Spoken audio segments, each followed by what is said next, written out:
दोस्तों, जैसा कि आप जानते ही हैं कि गुजरात के अंदर ऑल इंडिया मजलिस-ए-इत्तेहादुल मुस्लिमीन जो है तो अपनी पैर पसार चुकी है। जहां आप जानते ही हैं कि पिछली विधानसभा चुनाव के अंदर एआईएमआईएम का वजूद या फिर यूं भी कहा जाए कि अस्तित्व तक नहीं था। लेकिन अब की बार अगर देखा जाए तो ये एक बड़ी पार्टी बनकर उभर रही है। यहाँ पर अगर बात करें तो ज़मीनी हकीकत की, तो सबसे पहले मैं आपको बता दूं कि सोशल मीडिया के द्वारा ऑल इंडिया मजलिस-ए-इत्तेहादुल मुस्लिमीन के सी वोटर सर्वे हुए हैं और बहुत सारी जगहों पर जो है तो खुद ज़मीनी हकीकत की पड़ताल हुई है। तो 8% जैसे ही जो है तो भारतीय जनता पार्टी को टक्कर देने में ऑल इंडिया मजलिस-ए-इत्तेहादुल मुस्लिमीन का नाम आया है, तो उसके बाद से ही जो है तो उत्तर प्रदेश गुजरात की सियासत के अंदर जो है तो भूचाल आ चुका है। ऐसे हालात में जो है तो मैं आपको बता दूं कि गुजरात प्रदेश के अंदर से दो बड़े दिग्गज नेता भारतीय जनता पार्टी से बिलोंग करते हैं। वो है, एक है नरेंद्र मोदी की शक्ल में और दूसरा जो है तो भारतीय गृह मंत्री जिसको हम कह सकते हैं अमित शाह। तो ऐसे हालात में जो है तो अमित शाह भी अगले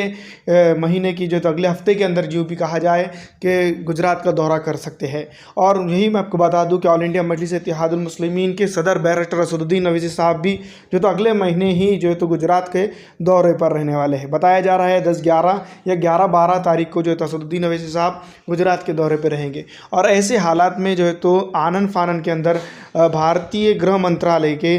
बड़े नेता जिसको हम कह सकते हैं या फिर भारतीय गृह मंत्री जिसको बोले कि हम अमित शाह साहब भी बहुत जल्द जो है तो गुजरात के दौरे पर जा रहे हैं। ये गुजरात के नेता ही हैं, लेकिन गुजरात के दौरे पर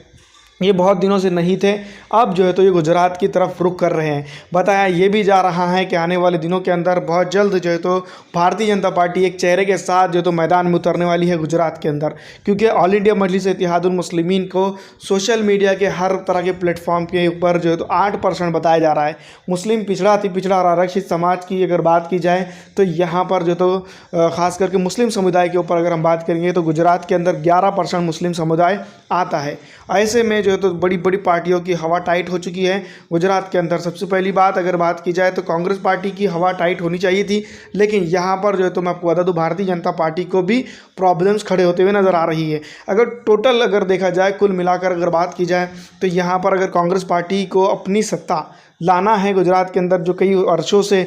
वनवास के तौर पर देखी जा रही हैं, तो यहाँ पर उसको जो तो कांग्रेस पार्टी को ऑल इंडिया मजलिस-ए-इत्तेहादुल मुस्लिमीन को साथ लेकर चलना होगा। लेकिन ऐसा होता हुआ ज़मीनी हकीकत पर नहीं दिखा होगा। तो जो तो आने वाले दिनों के अंदर भारतीय जनता पार्टी के पास ही जो तो यहाँ की सत्ता रहेगी। और मैं आपको बता दूं कि जिस तरह से आमतौर पर सोशल मीडिया पर ही नहीं बल्कि हर तरह के पॉलिटिकल प्लेटफॉर्म के ऊपर ये बताया जा रहा है कि आने वाले दिनों के अंदर जो तो कांग्रेस पार्टी और भारतीय जनता पार्टी का जो मैच फिक्सिंग चल रहा था गुजरात के अंदर कि कभी तुम अपोजिशन में बैठिएगा, हम सत्ता में बैठेंगे, अब वो जो तो ख़त्म होने